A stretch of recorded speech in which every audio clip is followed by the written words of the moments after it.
Happy birthday to you. Oh god, let's stop that. Yes, the big 6th anniversary stream rolled around for Planetside 2, and if you didn't manage to catch it live, then I'm here with a semi-quick roundup and some thoughts and impressions on what was shown and what was talked about.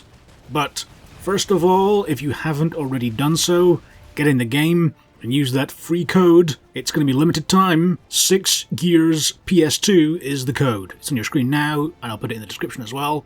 For your free stuff, I believe for PlayStation 4 players, there's a 1 cert pack in your store as well that contains the same goodies. It has a 6-year loyalty decal and the Naginata LMG for free. Go and get it. Okay, so the stream, the new stuff, let's crack on into that. First they showed a new spawn system, meant to create fights that were more even more often, which is a good idea. So the spawn locations will show up over time, and will be weighted towards locations that they want players to play in. So I'm guessing underpopped fights. And then the other places will appear over time that are considered more suboptimal but still okay to spawn in. So if you want to get into a fight quickly, well, those spawn locations will show up first for you, and that's great. It also looked like a system that could be tweaked if a lot of people are deliberately waiting a long time to spawn in out of the way places as well. So that's a nice thing for the developers to be able to adjust things on the fly. Next, a new alert type that was called Refine and Refuel. 2 hives spawn that all factions have to deliver cordium to.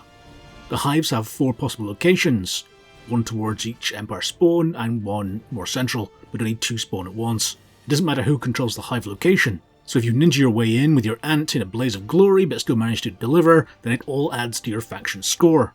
Once filled up, the Hive Refinery does its best SpaceX impression, so clear any aircraft above it, as yes, it will kill your vehicles if they're in the way.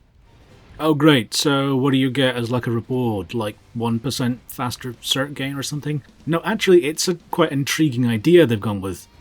They showed that the faction winners of the alert get access to a brand new idea in the game, and that is the vehicle variant.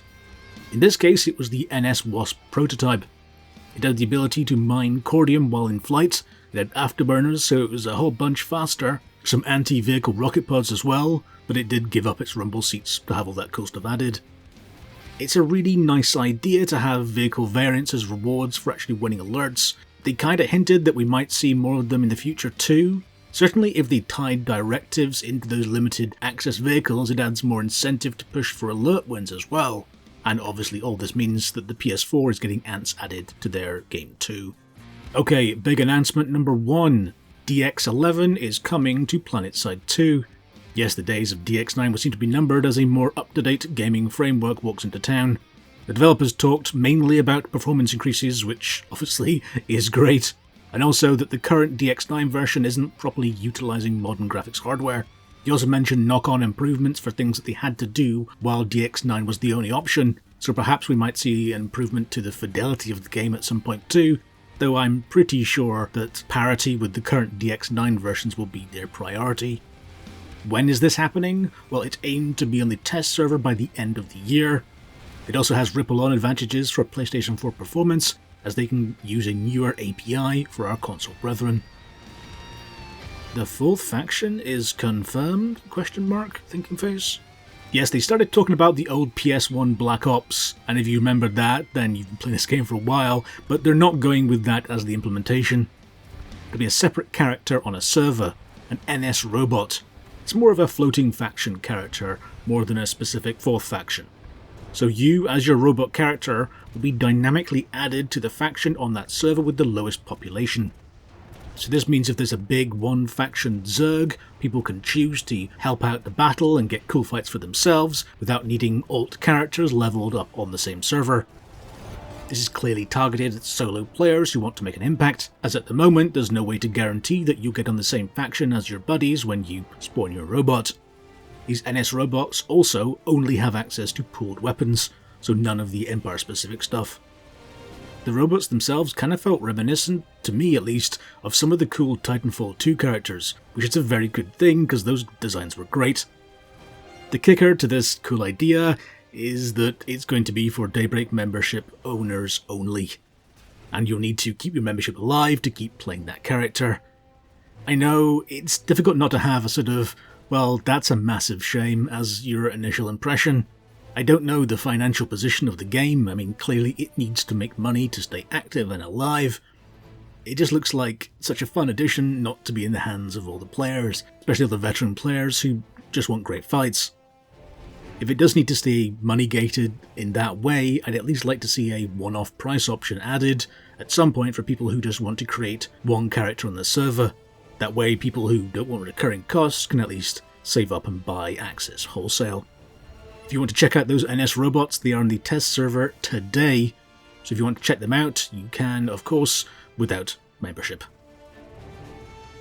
The devs also showed some split throwing stars as a test server reward item that was in development, kind of like the old analyst helmet from back in the day. To be honest, it looked like it needed a bit longer in the game dev oven before being distributed, but they mentioned it was for a future reward for people who took part in set events on the test server when they need more player numbers. So keep your eyes on the forums and on social media if you want to get your Genji on in Planetside 2. There was a brief Q&A. I'm not going to go into all the questions in all the details, but I'll just highlight a few. One person asked, is the roadmap coming back? In short, the answer is no. They're going to continue to talk about future developments, but don't want to be tied to set times. They also seem to favour a when it's done mentality, as that delivers a higher end experience for players. Someone else asked, when are the transfers from Connery to Soltec happening? The answer to that is December the 1st, probably. It'll run the whole of December, and you can move your character back and forth between the two during that time, but at the end of the month, it'll stay where you left it finally. They then summed up the stream with some plans for 2019, and obviously these are subject to change. This is just them setting out the plans of what they hope to look at in the next year. Oshar, the next continent, is obviously a big one. It's been a while since we've had a new place to play on.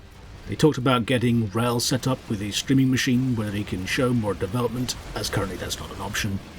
Optimization they talked about as well, obviously DX11 being a huge part of that, but they then talked about how the programming focus on Directx versions has meant that designers can focus on designing things like Oshar.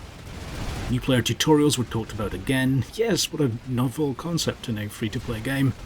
Interestingly, they mentioned that Planetside 2 does in fact still see a bunch of new players, even though they don't market the game much. So having things in place to get them up to speed on what can, at least initially, look like a very complex game is really important for the overall health of the game, and really helps solidify its future. They want to do another improvements pass on squads too. Rel mentioned points like squads should be able to highlight targets, create missions for squad members and so on. And that would also lead into doing an overall pass on outfits too. But the big news on outfits was they're actually looking at organised comp play at an outfit level within the game, which is a massive idea. They didn't go into specifics, but simply said that there was cool stuff in the works. If that can come to Planetside 2, then wow, that would be astonishing. The competitive play we've kind of had in Planetside 2 at this point has been server level, but it required so much back-end work and people duplicating characters and all kinds of other work. It was quite ungainly. But if this can happen at an outfit level within the game, then that'll be great endgame content for a lot of players. Okay, I hope this video didn't turn out to be too long or too particularly rambling. If you liked it, hit sub, ring that bell icon, thumb up, all that good stuff. If you want to follow me on Twitter, I'm at LCTRGames. There's a link in the description below. Thank you so much for watching. I will see you next time. Take care.